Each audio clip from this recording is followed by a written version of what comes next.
বলছি লেখাপড়া শিখেছো? লেখাপড়া? হ্যাঁ। লেখাপড়া? হ্যাঁ। বিয়ে সেকেন্ড ইয়ার। কমপ্লিট? না না, আনকমপ্লিট। মানে ফেল করেছো? ইচ্ছা মতো ফেল করেছি। কেন? মাস্টারদের কথা আমি শুনবো? হ্যাঁ? কখনো পাস করবো, কখনো ফেল করবো, সব ব্যক্তিগত ব্যাপার। মাস্টারদের কথা শুনে লেখাপড়া সে পাগল হয়ে রাস্তায় ছুটি আর সি সি এইসব করে রে।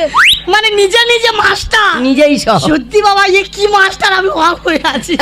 আচ্ছা ঠিক আছে, বলছি বাড়িতে কি করা হয়? বাড়িতে 70টা মশায় চোরাত হয়।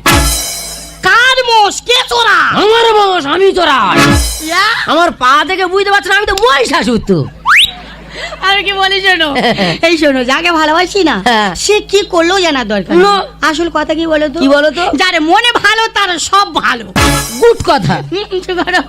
আচ্ছা ভালো হয়েছে, বলছি আমার ভালো লাগছে। তোমার হেভি লাগছে তো, কেউ কেউ তুলে না জানো কপাল ভালো। কে নিয়ে যাবে? যদি নিয়ে যায় তুমি নিয়ে যাবে। হ্যাঁ, শরীর কেমন আছে? আচ্ছা, সব পড়া হচ্ছে। আচ্ছা আমি কি বলি, হ্যাঁ।